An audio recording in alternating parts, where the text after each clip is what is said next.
Hola, buenas tardes. Vamos a comenzar con la clase de pediatría, hidratación en pediatría, como parte del pilar de del tratamiento de la deshidratación, producto como causa de la gastroenteritis, pero también vamos a ver la deshidratación como consecuencia también de otras patologías. ¿Cuáles son los conceptos que vamos a tener en cuenta antes de comenzar a trabajar con deshidratación en pediatría? Las necesidades basales, el déficit previo, la hidratación enteral y parenteral, el balance de ingresos y egresos y las pérdidas concurrentes.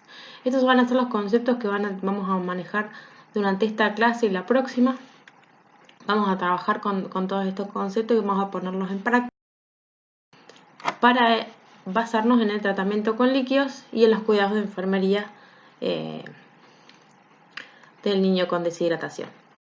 Recién, déficit previo, pérdidas concurrentes y necesidades.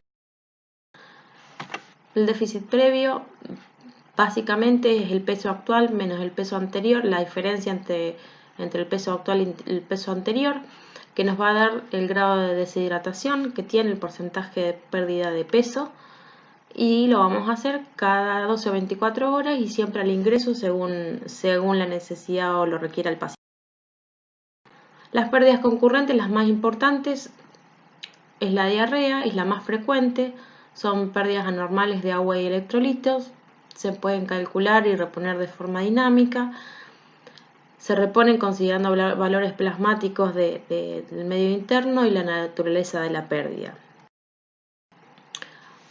Para las necesidades basales es importante recordar esta tabla de Holliday y Segar, que es un método en base a las calorías metabolizadas, que es para menores de 30 kilos. Para los mayores de 30 kilos se utiliza la superficie corporal a través de un cálculo para obtener la superficie corporal, pero en esta tabla, que es la más frecuente porque es para menores de 30 kilos, va a ir en base al peso. Nos va a decir que los primeros 10 kilos de peso van a ser 100 mililitros por kilo por día. De 10 a 20 kilos se va a agregar, ¿sí?, a los 1000 mililitros que habíamos calculado antes. De los 10 kilos se va a agregar un 50 por cada kilo de peso que supere los 10 kilos. ¿Sí? Si te pesa 12 kilos va a ser 1000 más 50 por 2. Entonces van a ser 1100, ¿sí?, en base a las necesidades basales. Y si pesa más de 20 kilos van a ser los 1000 que estaban en los primeros 10 kilos más 20 por cada kilo de peso que supere los 20 kilos. Acá hay un ejemplo de un paciente que pesa 22 kilos y van a ser lo que dijimos recién, 100 por 10, que son estos 100 mililitros por kilo por día, por los 10 kilos, que son los primeros 10 kilos, más 50, ¿sí?, porque está encima de los 20, más 20 por 2. Esto nos da un promedio de 1540 mililitros por kilo, por día, perdón.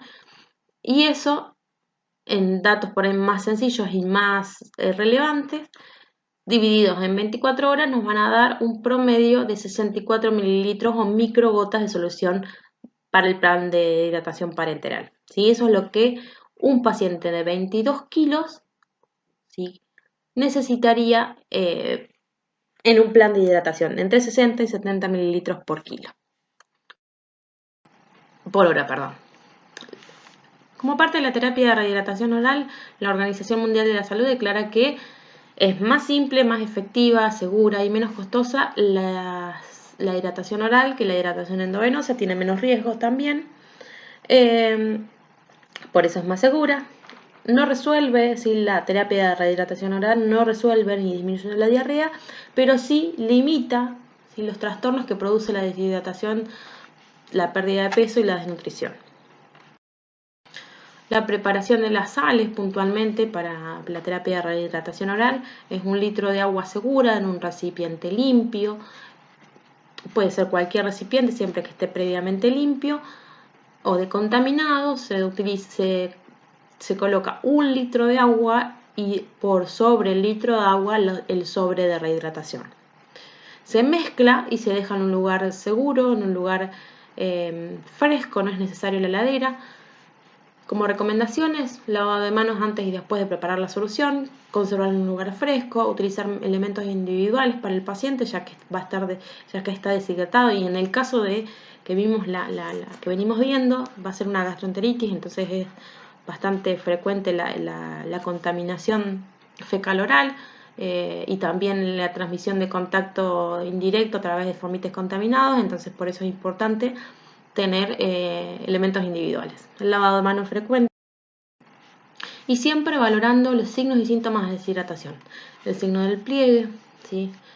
Los ojos hundidos, las mucosas secas, ¿sí? La circulación periférica y central, la tolerancia a los líquidos, ¿sí? Siempre valorando el aspecto, la circulación, ¿sí? Claves para lo que es la evolución deshidratada. Rehidratación oral, enteral o parenteral, ¿cuál es la mejor forma? Habíamos dicho que la mejor forma siempre que se pueda es la rehidratación oral, pero en el caso de que no tolere vía oral, pasamos a una segunda instancia que es a través de sonda nasogástrica si el paciente no tolerara, y si no tolera con la sonda nasogástrica por alimentación enteral, pasamos a un tratamiento parenteral. Esta rehidratación está indicada para prevenir la deshidratación, para rehidratar y para mantener el estado de hidratación. Como bien dijimos, enteral, que es por boca o por sonda nasogástrica. ¿Cuál es la forma?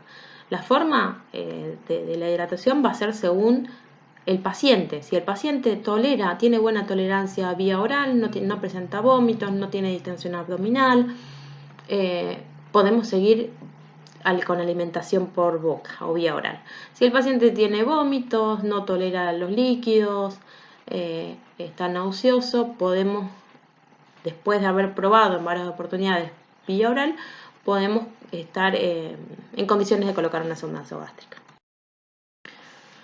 ¿Cuáles serían las indicaciones y contraindicaciones de las sales de rehidratación oral? Las indicaciones serían que esté con tolerancia a los líquidos, que las pérdidas fecales sean menores a 10 mililitros por kilo por hora, que el paciente no tenga hilio, ¿sí? El hilio, ¿a qué hace referencia? Que tenga movimientos intestinales, que tenga ruidos hidroaéreos positivos, que se constaten los ruidos hidroaéreos. ¿Cómo lo constatamos a los ruidos hidroaéreos? Básicamente con una de las técnicas nuestras y de la valoración física, que es a través de la auscultación de los movimientos intestinales. Que no tenga episodios convulsivos, porque eso nos va a dar indicios de que va a estar con una afectación del sistema nervioso central, y eso puede dar indicios de deshidratación hipernatrémica, con una alteración del estado de conciencia, que no tenga signos de infección, que esté sin septicemia, y que esté con una deshidratación leve o moderada. Obviamente, ¿cuáles son las contraindicaciones? La deshidratación grave, que va a requerir obviamente reanimación con líquidos de forma rápida, que esté con un shock hipovolémico, que esté con una alteración del nivel de conciencia, que no le permita justamente tomar las sales de rehidratación por riesgo a broncoaspiración, que sí tenga hilio y que esté paralítico, ¿sí? Que tenga hilio paralítico, que no tenga ruidos hidroaéreos positivos, que las pérdidas fecales sean mayores a los 10 mililitros por kilo y que se esté sospechando un abdomen agudo, ¿sí?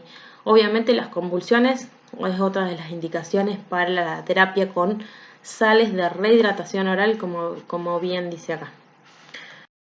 Bien, recordemos un poquito lo que es los tipos de deshidratación, porque si bien ya vimos, ya la podemos clasificar en base a la pérdida de líquido, vamos a clasificarla también en base a la pérdida de solutos.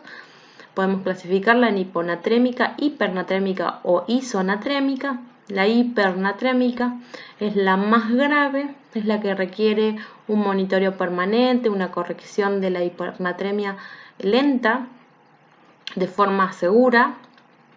Si tiene signos de shock hipovolémico, se repone con solución fisiológica, con una rehidratación rápida, con solución fisiológica a 20 mililitros por kilo en un tiempo de 30 o 20 minutos también puede ser. Si no tiene signos de shock hipovolémico, se hace una corrección lenta y un monitoreo cercano, ¿sí? La deshidratación hipernatrémica es la forma más, con mayor riesgo de morbimortalidad, justamente por el daño que se le atribuye al sistema nervioso central, tanto durante la instalación como en el curso, ¿sí?, de la evolución. Si se realiza una corrección lenta, de forma rápida, la corrección lenta es la forma segura de corrección. Si la corrección se realiza de una forma rápida, el agua automáticamente es atraída al interior de la célula, al espacio intracelular, provocando edema cerebral. ¿Sí? Edema cerebral e hipertensión endocrinal que complica aún más el cuadro y el sistema nervioso central se afecta, puede ser con convulsiones, el paciente se puede enclavar, puede hacer un paro cardíaco, ¿sí? Y es mucho más grave. Por eso las reposiciones son lentas, siempre en conjunto, ¿sí?, viendo lo que es la evolución del paciente. La deshidratación isonatrémica es la más frecuente, se repone sin necesitar, obviamente, hidratación parenteral, se repone mediante rehidratación rápida con soluciones cristaloides como la solución fisiológica o el Ringer lactato. Cualquiera de las dos opciones tienen concentraciones similares de sodio, un pH similar a la sangre.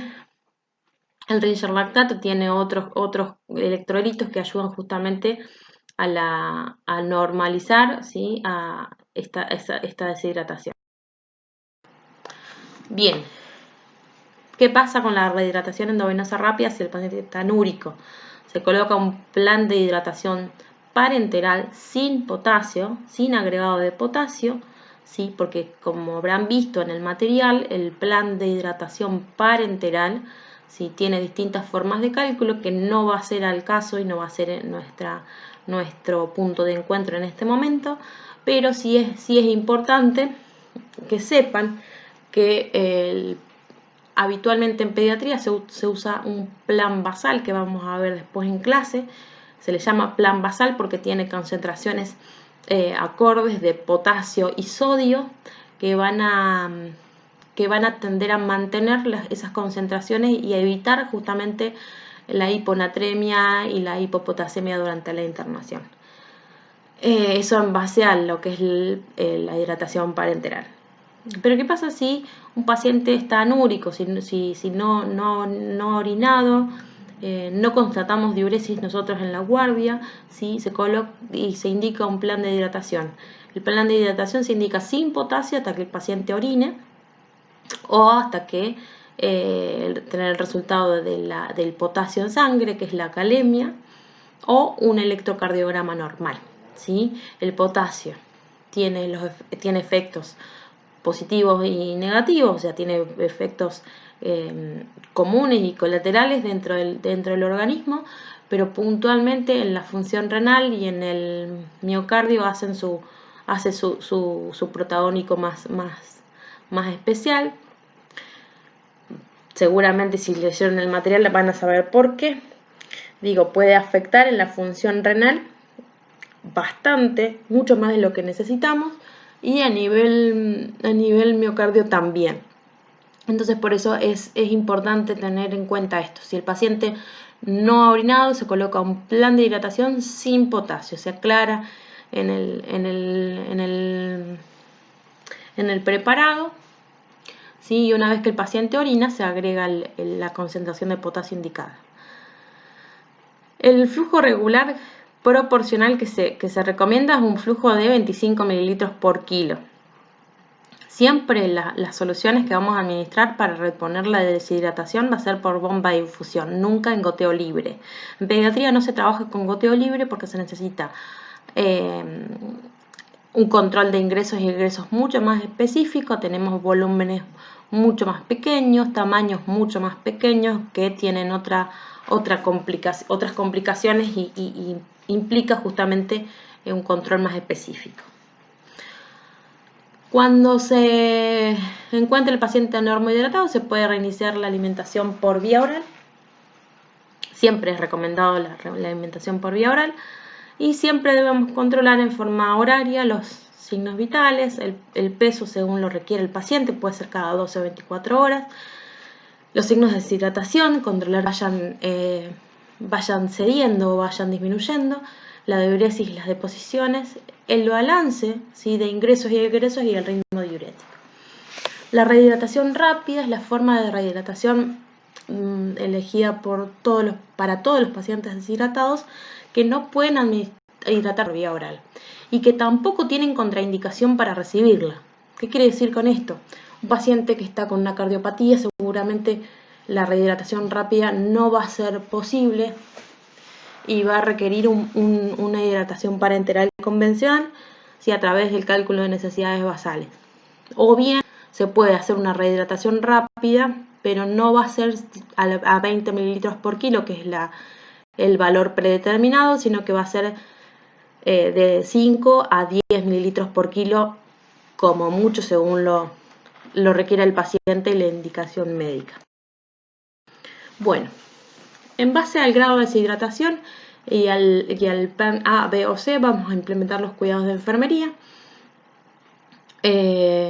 Hablamos en la clase anterior de lo que sería el plan A, que es el paciente sin signos de deshidratación.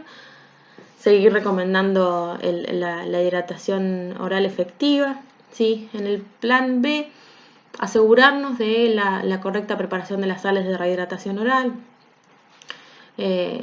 Estos 50 a 100 mililitros por kilo en 4 horas, si se pasan por vía oral, asegurarnos de que el paciente tolere ese líquido. Y si se pasan por sonda nasogástrica, después vamos a ver un video más explicativo de cómo sería el pasaje de las sales de rehidratación por sonda nasogástrica, que habitualmente se pasa a gravedad o en gavage, ¿sí? Se pasa lento porque al ser sonda nasogástrica va directamente a estómago, y mientras más rápido llegue a estómago, ¿sí?, un volumen importante de líquido puede generar distensión abdominal, puede generar náuseas y vómitos, y eso no va a ser efectivo al momento. Bien, ¿qué tenemos que tener en cuenta? Balance de ingresos y egresos súper estricto, valorando los ingresos que tenemos del paciente, ya sea líquidos claros, ya sea leche de fórmula, alimentos, ¿sí?, y los egresos tales como diuresis, deposiciones, débitos de sonda nasogástrica u otras pérdidas también. Tener en cuenta las pérdidas insensibles, que es la que vamos a valorar a través de la valoración física, ¿sí?, a través de la respiración y la sudoración. Y estar atentos al ritmo diurético, que es como habíamos visto, lo primero que se afecta, ¿sí?, en la deshidratación. Al caer la diuresis, a tener poca diuresis o escasa diuresis, el ritmo diurético va a ser menor a 1 mililitro por kilo por hora, ¿sí?, es signo de oliguria.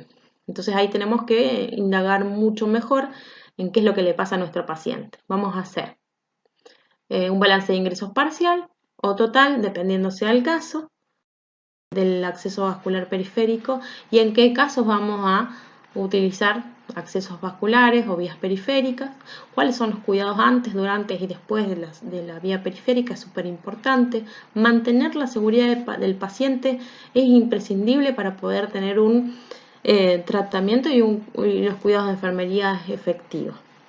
Bueno, espero que haya sido aprovechable. Vamos a seguirlo trabajando durante las clases. Y bueno, en la próxima clase vamos a ver puntualmente los cuidados de los accesos vasculares periféricos. Vamos a recordar nuevamente los cuidados de la sonda nasogástrica como procedimientos comunes, ¿sí?, a los trastornos gastrointestinales en pediatría. Obviamente, como procedimiento no tenemos que dejar pasar el control de la temperatura, que vamos a tener seguramente en muchas oportunidades un paciente febril, que va a ser importante normalizar esa temperatura, para poder controlar de forma objetiva los signos vitales y hacer una correcta valoración física. Así que bueno, los espero en la clase del viernes a las 14 horas como para seguir charlando este tema más en profundidad a través de un caso clínico. Nos vemos y muchas gracias por participar. Sobre los cuidados del